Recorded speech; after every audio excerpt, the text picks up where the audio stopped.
introduced into Parliament a football governance bill designed to change the way in which football works in this country, particularly the way it relates to its fans. It shares information about the financial security of the club, the way it engages with the community, and in some ways to give fans more of a say, more influence over how their club is run.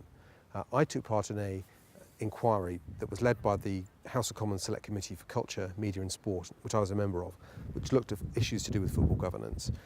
And we really picked this up because the high-profile failures of some big clubs like Coventry City, clubs like Leeds United have had real problems in the last few years.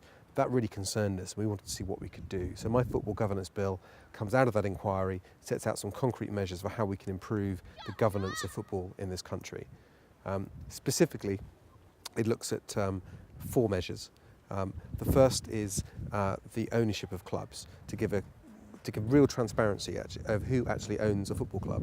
In the case of a club like Coventry City, which has had terrible troubles, the fans don't even know the identity of the individuals who owns the club. So that's one of the important measures of reform. The second is to get rid of something called the football creditors rule. Currently, when a club goes into administration, all of the creditors who are within football, so football clubs, football players, they get all their money in full. But a community business, maybe a printer that supplies the match programmes or a building firm that does maintenance on the ground, they will get maybe 1 pence in the pound for every pound that they're owed by the football club. Now that is completely unfair, completely wrong. So that's something that we've got to stop. The third measure is I want to give the Football Association more discretionary power over who can own football clubs. We've seen cases where people with convictions of fraud and dishonesty have no bar in law to coming in and taking over a football club. Well, I want to put that bar in law in place and give the Football Association the power over how they enforce it. And the fourth issue is to make it easier for community groups and fans groups to take over clubs.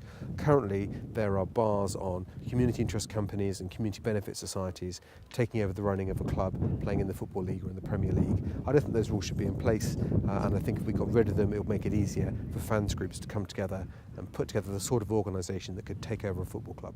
Football club owners in the UK, what they would need to do is they would need to be absolutely clear over who they are and what their interests are.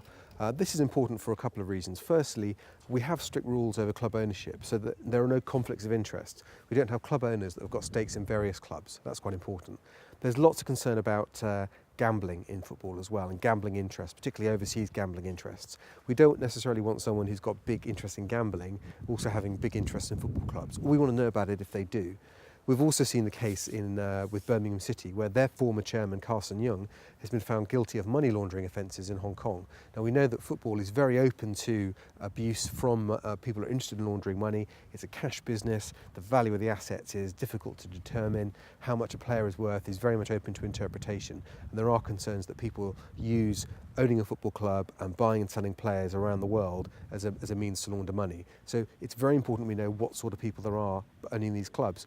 I've got no problem with foreign ownership of football clubs. I just want to know where the money's coming from and who are the people controlling it. And I think fans of a club like Coventry City, where the club is owned by some investment trust, we don't know who the investors are, that's a matter of concern. And we've seen that club run into the ground by some bad owners, and the fans don't even know who those owners are. So that's what I want to change. And that's what owners should expect is there'll be real transparency over who they are, what their interests are.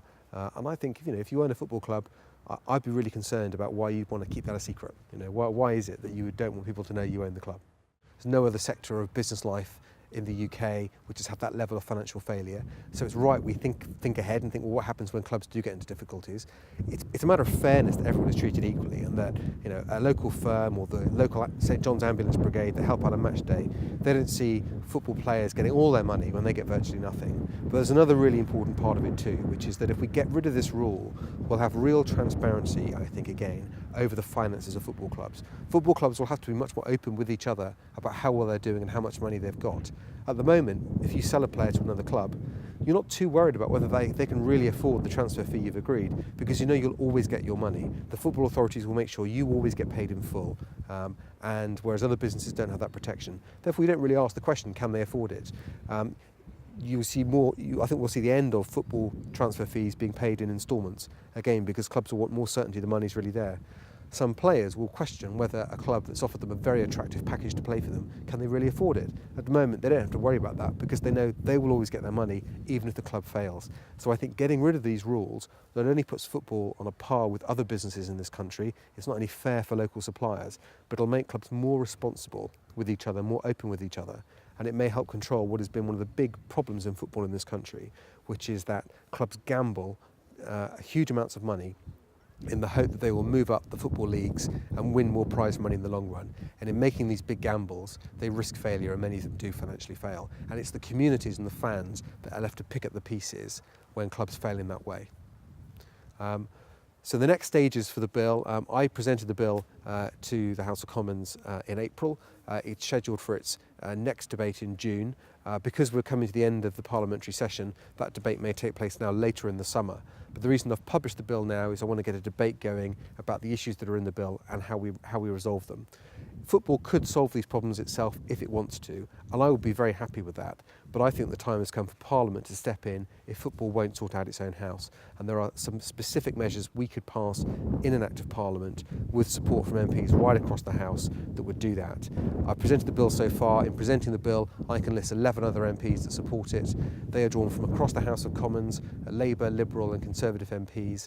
This is a cross-party issue, not a party political issue. And I think lots of people feel the time has come to really do something about these issues now. And as football seems so reluctant to address some of the issues I've set out in my bill, I think the House of Commons has to step in. We've seen too many cases of football clubs failing at the hands of bad owners, and people look to the authorities to step in and do something about it. The football authorities have been concerned they don't have the power. They don't have the power in law to do it. Therefore, I want to give them that power in law through my bill. There are other areas of public life where that power in law does exist for regulatory bodies, most notably in broadcasting, where Ofcom, the broadcast regulator, apply their own fit and proper person test at their discretion to stop bad owners and to take licences away from bad owners if they feel they should, and they have done, and we should have that in football. I think that would help clean up some poor ownership models and keep some people out of the game we don't want in it.